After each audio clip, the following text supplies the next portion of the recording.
All right. Good evening, everybody, and welcome back again to the C Show. It's Chris, and I got Kelly from Cocoa Beach, Florida, here with me again. How are you tonight, Kelly? I'm good. How are you?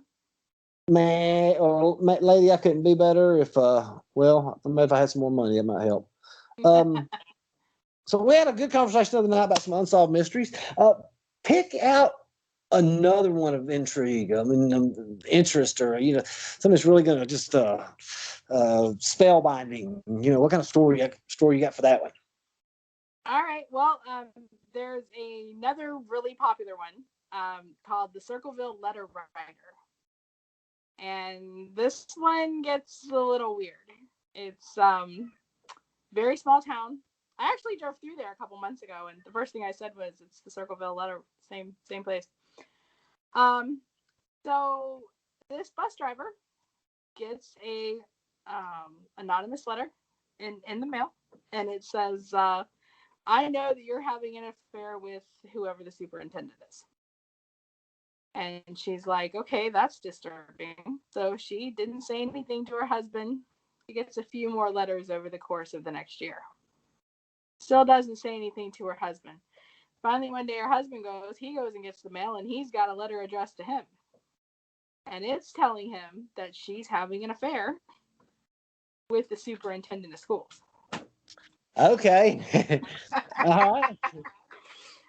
So, if memory serves me right, he's like a cop. And he's going to get to the bottom of it. And he's going to figure out what's going on. And she's not having an affair, not having an affair. And finally, he gets a phone call one day at home. And unsure of what exactly is said on the call, but he basically tells him, stay right there.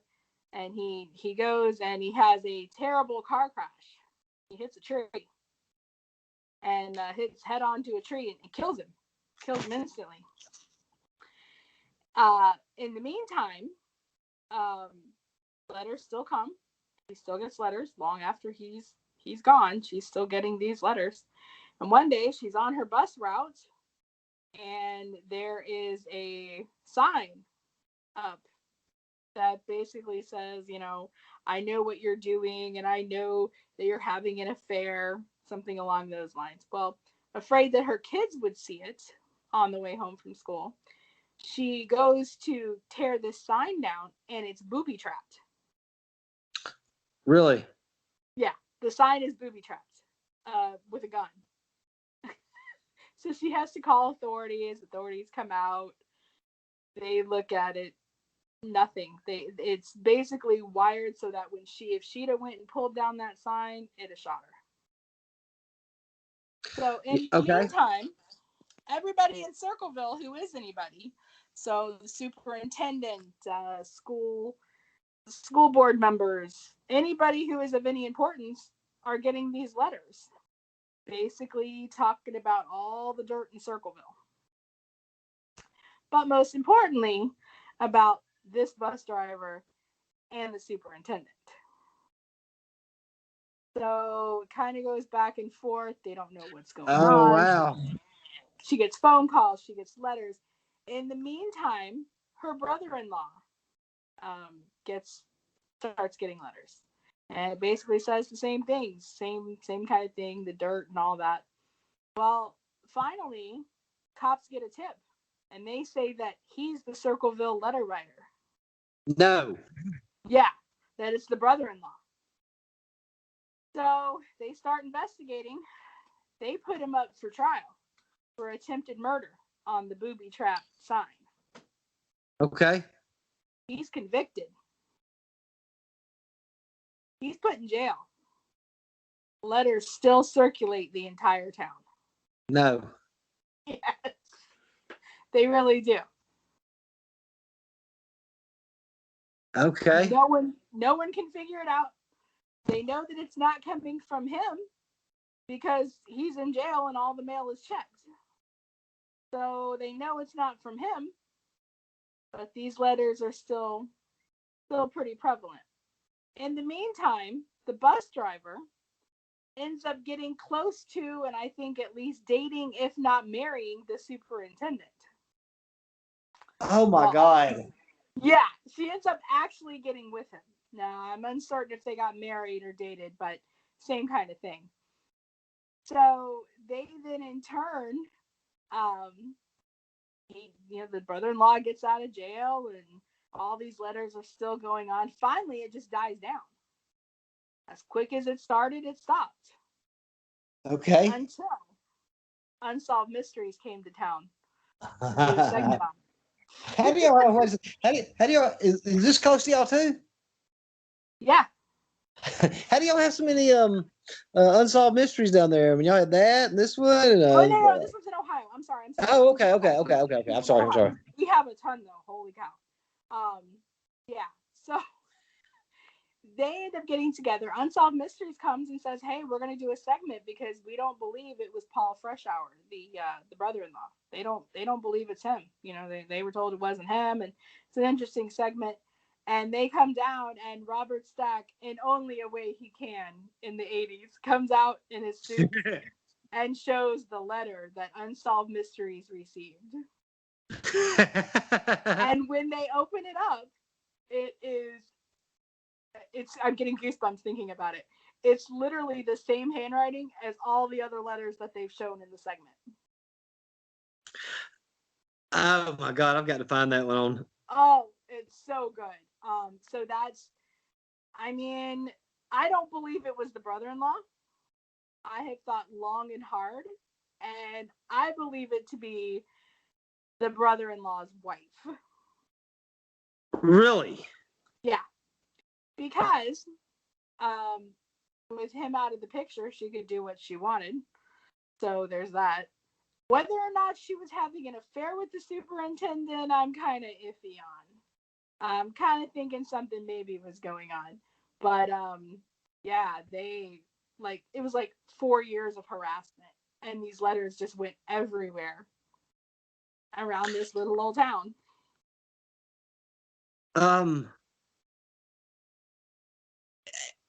nothing. Did anything ever come of it? I mean, No, they don't know who did it. this is the guy still in prison though? No, he was let out, and Okay. actually on the Unsolved Mystery segment, they interview him. And I have to say, my 10-year-old self didn't think he did it, and my 41-year-old self don't think he did it either. Okay. I really don't. I've watched it. It's funny when you watch them. You can watch them and be like, oh, why didn't I see that as a kid the first time I watched it? When you watch it the second and third time as an adult, once in a while you'll hit one and you're like, no, this is one where I really don't think he did it. He done I want to say it was like 6 years, 6 or 8 years.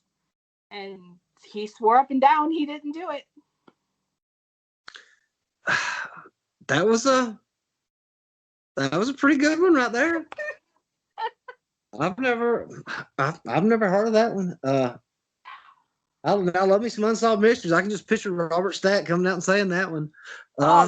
It's fantastic, and it's only in a way that you can remember. I mean, when you're 8 and 10 and you watch them, it's the scariest thing that ever happens.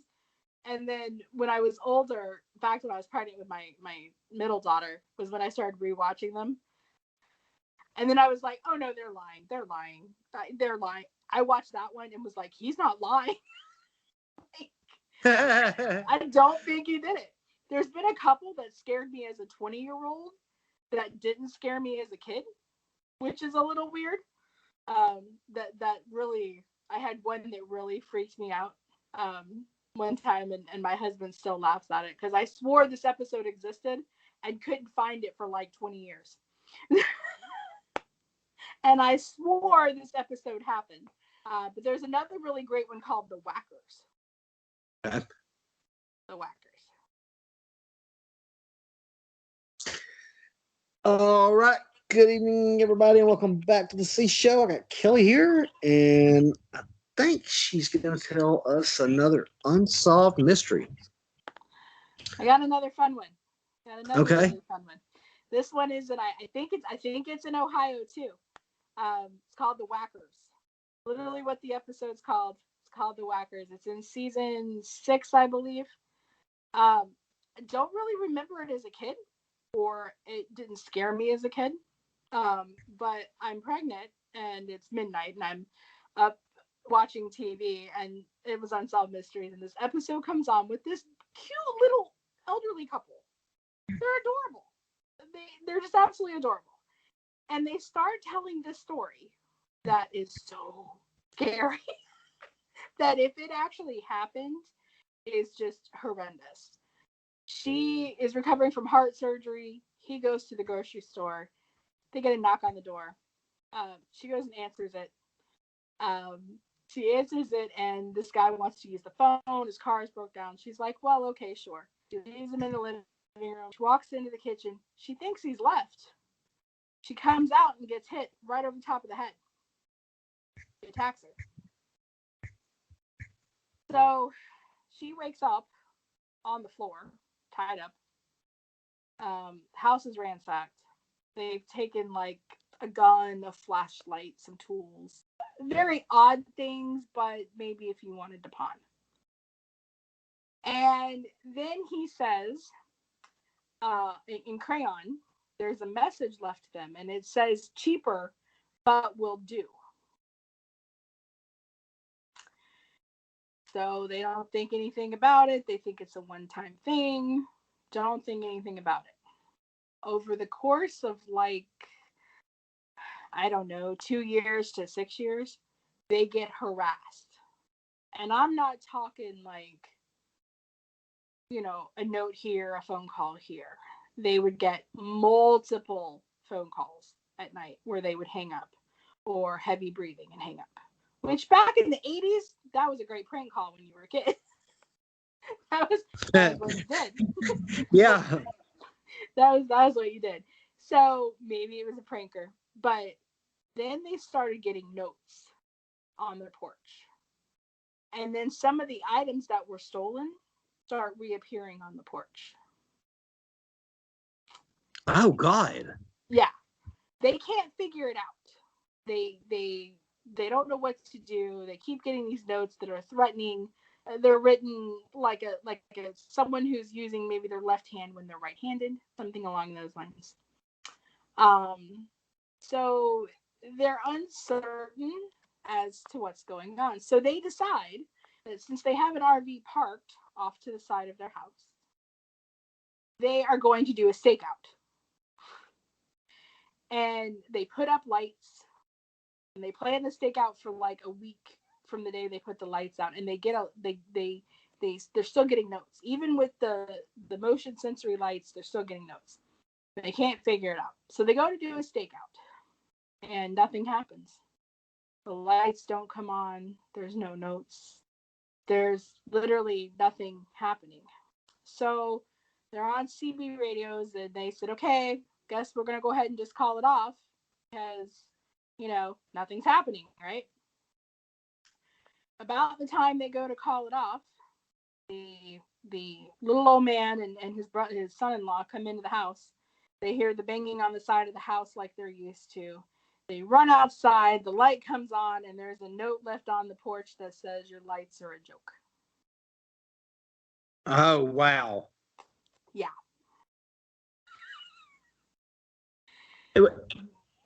Yeah. So what happened then?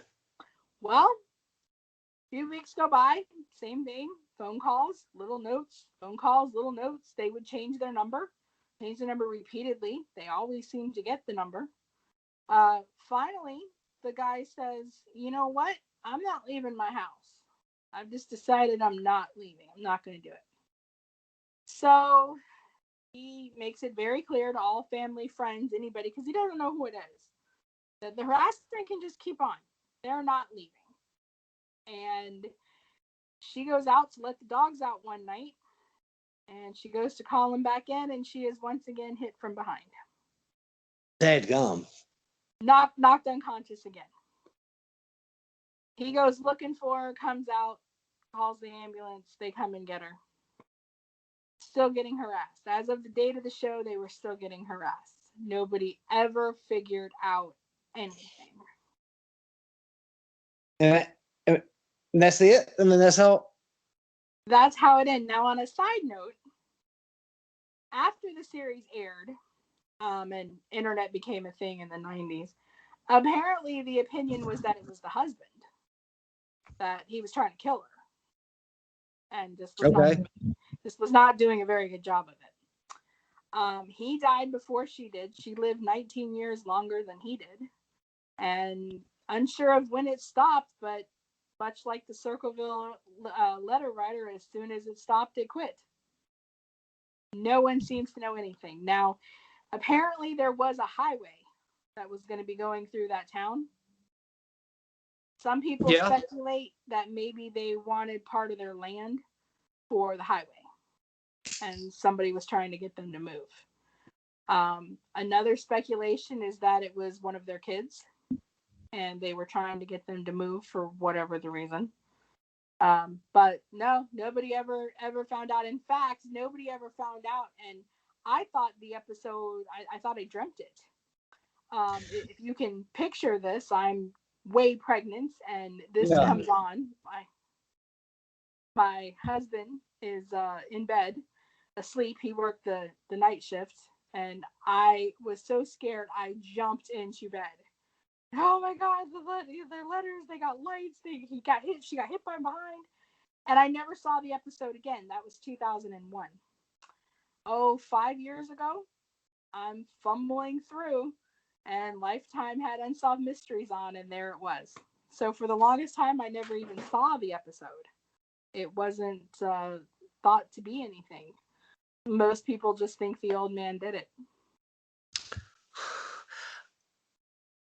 Well, the only thing I say is, intimate domain. I would think the state would be able to come in and just take that. So there's other ones. Yeah, I don't know. I mean, that was another great one there. I don't know how you remember all these, but that's a lot. Years of watching them. Well, thanks for that one right there too, Kelly. I appreciate it. You're welcome. I'll be back on soon.